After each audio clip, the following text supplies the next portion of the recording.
A las 5:23 de la tarde, un F-16 del Escuadrón de Cazas, número 421, patrullaba en silencio el litoral de Yemen.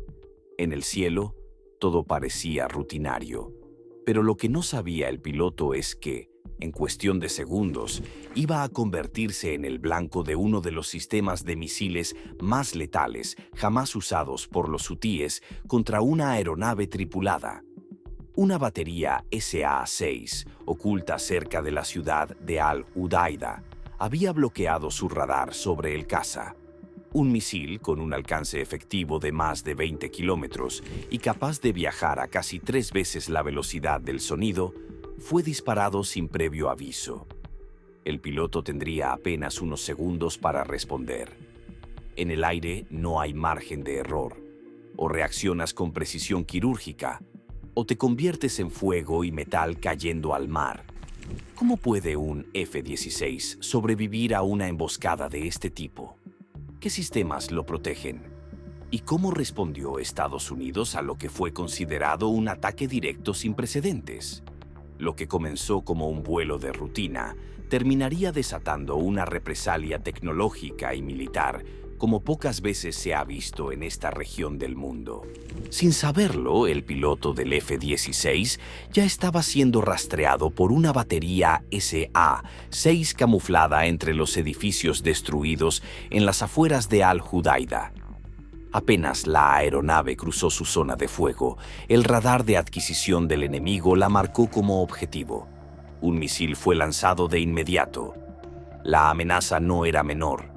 El SA-6 es un misil tierra-aire con un alcance efectivo de más de 20 kilómetros y capaz de volar a más de 2 veces y media la velocidad del sonido. Esto le dejaba al piloto menos de 8 segundos para reaccionar. Pero el F-16 no es un blanco fácil. Equipado con un radar APG-83 en su morro, el avión detectó la amenaza a más de 40 kilómetros. El piloto ejecutó una maniobra evasiva, un picado vertical desde los 30.000 hasta los 15.000 pies, buscando cortar la línea de visión del radar enemigo. El SA-6, sin embargo, es un misil semiactivo. Esto significa que necesita que el radar terrestre mantenga iluminado al objetivo durante todo su trayecto. Si la aeronave logra escapar de esa iluminación, el misil pierde su referencia. Esa fue la apuesta del piloto. Pero algo no salió como se esperaba. A pesar de la maniobra, otro radar enemigo volvió a adquirir la señal del F-16. El sistema de escaneo enemigo podía seguir blancos con una sección radar de 5 metros cuadrados hasta los 470 kilómetros. Había más misiles en camino. El piloto comenzó una serie de giros erráticos para romper la solución de disparo. Pero esas maniobras también hacían que su radar propio perdiera efectividad, bajando su capacidad de rastreo hasta un 47% en ángulos extremos. En ese momento el F-16 estaba casi ciego.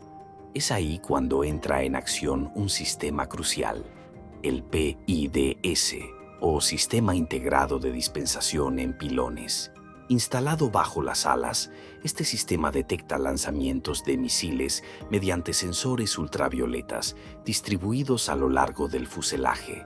Apenas identificó la estela del segundo misil, desplegó 12 bengalas MJU-50B y 24 haces de Chaff RR-180, formando una nube de confusión infrarroja y de radiofrecuencia de más de 500 metros.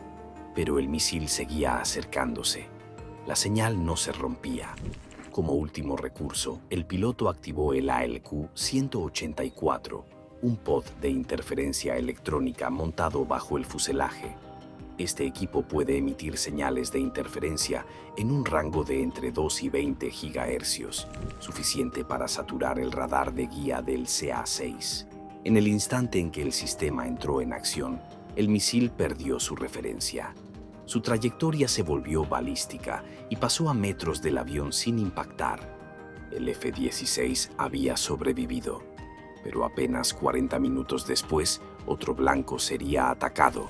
A las 6:07 de la tarde, Apenas 44 minutos después del ataque al F-16, un nuevo blanco apareció en el cielo. Esta vez no se trataba de un avión tripulado.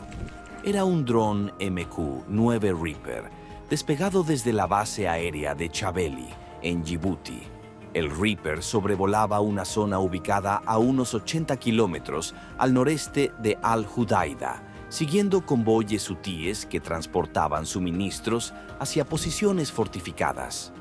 Su misión era simple: observar y reportar, pero lo que no sabía su operador era que los artilleros enemigos, frustrados por no haber podido derribar el F-16, estaban listos para intentarlo otra vez.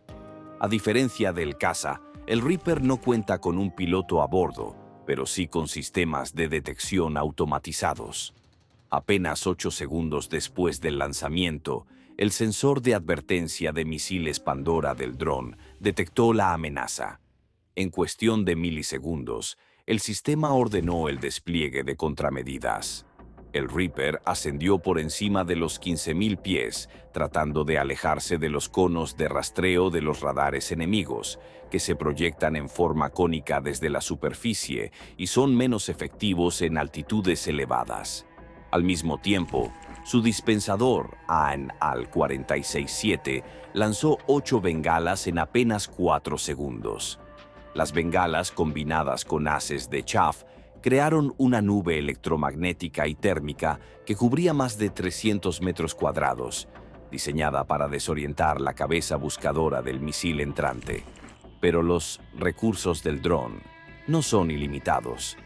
Con una carga máxima de 60 bengalas, MJ-60B y 120 paquetes de chaff RR-10, su autonomía de defensa está limitada a solo 12 enfrentamientos por salida. Una vez superado el 75% del inventario, el protocolo es claro: se aborta la misión y se regresa a base. El operador del Reaper, monitoreando la situación desde miles de kilómetros, tenía una herramienta crítica a su favor: el receptor de alerta de radar ALR-69. Este sistema puede captar emisiones entre 0,5 y 20 GHz, permitiéndole detectar señales de rastreo del SA-6 a más de 200 kilómetros de distancia, con una precisión angular de un solo grado. Gracias a esa capacidad, el dron logró desplegar su defensa justo a tiempo. El misil no impactó directamente, pero no todo salió ileso. Al regresar a la base, los técnicos descubrieron varios impactos menores en el ala derecha, esquirlas de acero del misil, diseñadas para maximizar daño en un radio amplio. A pesar de ello, el Reaper estaba operativo. Había sobrevivido. Pero lo que acababa de suceder era histórico. Por primera vez en este conflicto, los hutíes habían lanzado un ataque directo contra una aeronave tripulada y contra un dron en la misma jornada. Y eso cambiaría el curso de los próximos movimientos de Estados Unidos. La noticia de los ataques llegó a Washington en cuestión de minutos. Un F-16 y un dron MQ-9 Reaper habían sido atacados en un mismo día, en espacio aéreo controlado.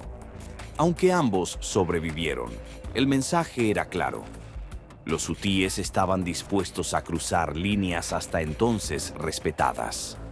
La respuesta no se hizo esperar.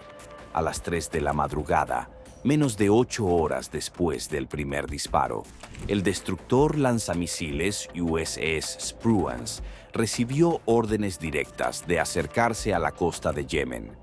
La tripulación sabía lo que eso significaba. Normalmente, en operaciones de represalia, el arma elegida por la Marina sería el misil Tomahawk. Pero esta vez, el Comando Central optó por una medida distinta. No solo debía ser eficaz, debía enviar un mensaje. Por eso, el arma seleccionada fue el misil SM-6. El SM-6 es uno de los misiles más avanzados del arsenal naval. Diseñado originalmente para defensa aérea, es capaz de interceptar misiles enemigos a velocidades hipersónicas, pero en los últimos años ha sido modificado para ataques de superficie. Y hasta ese momento, Nunca se había utilizado públicamente en ese modo. La lógica era simple.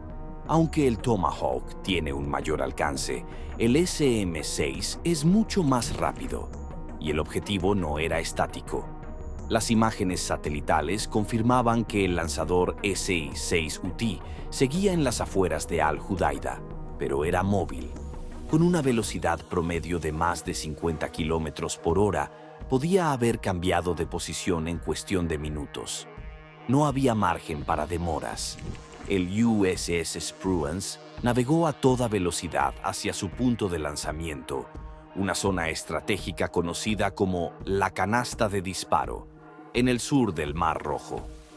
Mientras tanto, los operadores de combate del buque tenían menos de 30 minutos para planificar la ruta del misil, establecer los puntos de paso y cargar la misión al sistema de guía.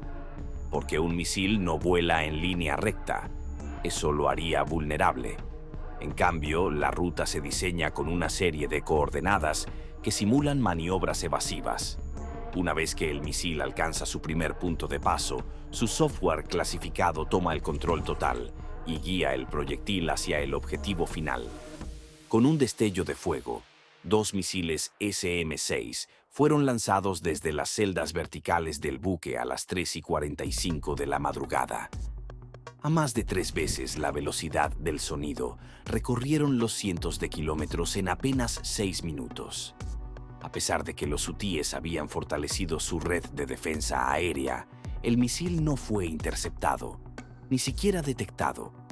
Su velocidad, trayectoria y altura hicieron inútiles los sistemas enemigos. El impacto fue confirmado por intercepciones de señales. El radar IS-91, el lanzador SA-6 y 8 operadores hutíes fueron eliminados. Pero esta no era la última palabra. Era solo el primer mensaje. El mensaje había sido enviado, pero no bastaba con eliminar una batería. Había que evitar que el enemigo pudiera volver a intentarlo.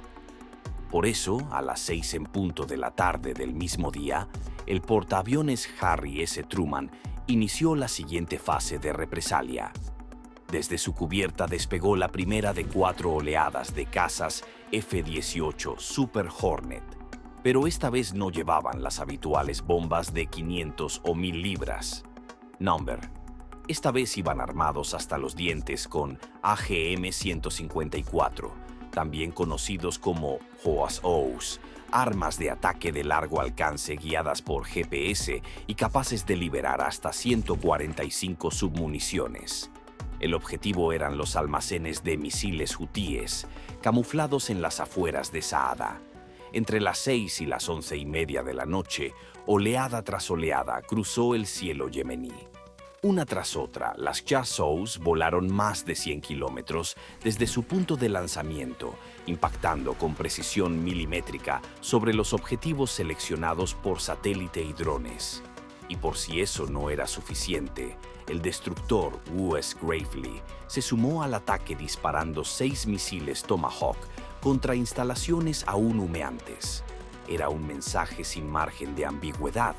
En total, la operación destruyó 14 misiles balísticos tipo KHR-M2, 3 lanzadores SA-6 adicionales y 23 misiles de crucero antibuque almacenados en silos subterráneos. No solo se eliminó una amenaza, se envió una advertencia a todos aquellos que contemplaran repetir ese tipo de ataques. Pero ni siquiera este golpe aplastante fue suficiente para acabar con todo su arsenal. Eso, se dijo entre bastidores en el alto mando, sería tarea para otro día. En menos de 24 horas, los hutíes pasaron de lanzar un ataque sorpresa a ver destruidas varias de sus posiciones clave. Lo que inicialmente parecía un acto simbólico, se transformó en una represalia contundente, ejecutada con precisión milimétrica y superioridad tecnológica abrumadora. Y aunque el F-16 y el Reaper lograron esquivar la muerte, el mensaje estaba claro. La guerra había cambiado de fase. Este no fue solo un intercambio de misiles, fue un punto de inflexión. Por primera vez, una batería UTI se atrevió a disparar contra una aeronave tripulada de Estados Unidos en medio de una operación naval. Y también fue la primera vez que se utilizó públicamente un misil SM-6 para destruir un blanco terrestre en movimiento. Pero el conflicto apenas comienza. Los hutíes han demostrado que no solo tienen misiles, sino inteligencia, cobertura y una red de apoyo técnico que no puede ser subestimada. La verdadera pregunta no es si volverán a atacar, sino cuándo y con qué nivel de osadía. ¿Debería Estados Unidos responder con más contundencia o evitar que esta escalada se convierta en un conflicto regional abierto? Déjanos tu opinión en los comentarios y suscríbete para más análisis estratégicos sobre aviación, defensa y conflictos globales.